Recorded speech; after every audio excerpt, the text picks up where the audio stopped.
Hi everybody, Mario Delgado, the Spirit Scholar here, and today we're going to talk about char. And maybe you've heard about char for whiskey and whiskey barrels, or maybe you've only heard about char when it comes to steak. But charring is actually a huge element of alcohol maturation and filtration. But what exactly does it mean to be a charred barrel? Does everybody have to use one? Is it even mandatory, or can it just be an option? Well, let's look and see if we can answer these questions. So when you take a peek at oak barrel staves, you're gonna see a good layer of char. And char is mandatory on most American whiskey styles.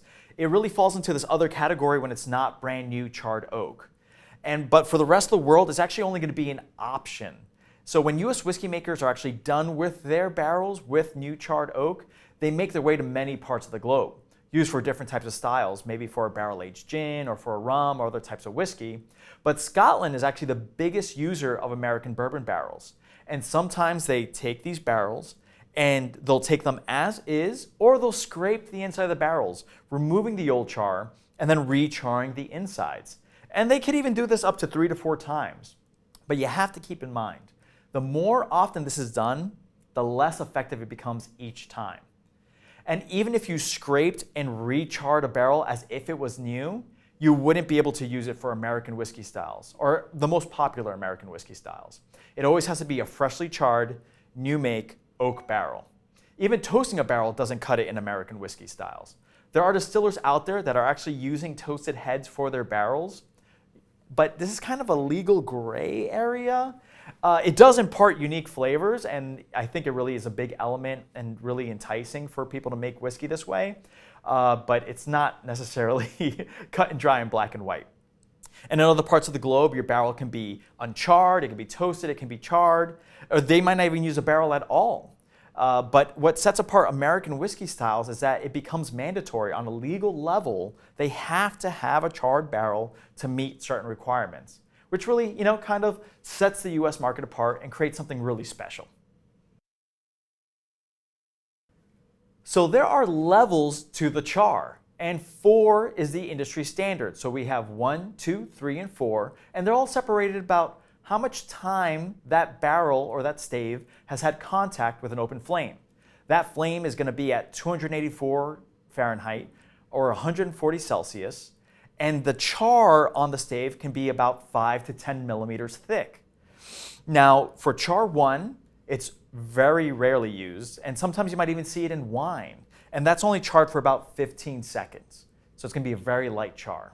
Then you have char 2, again, very rarely used, and you'll never really see it more than 30 seconds, and that's something that might be used for kind of a lighter or unique style type of spirit. But char 1 and char 2, though rarely used, are still used in the American whiskey industry.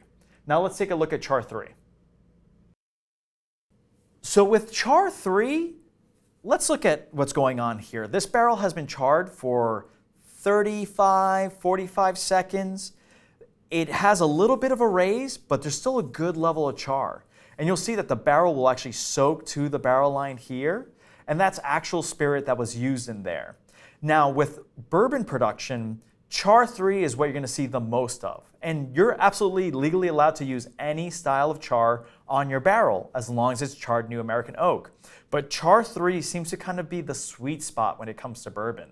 You're getting these really nice rich flavors, and I'll talk in another episode about what the influence of the barrel is. But char 3, which kind of has this jet black look to the wood, very different from any other part of the barrel. And its influence on there is going to also be filtration as well. And so you might have more filtration the more charred the barrel is, because that carbon factor is in there as well.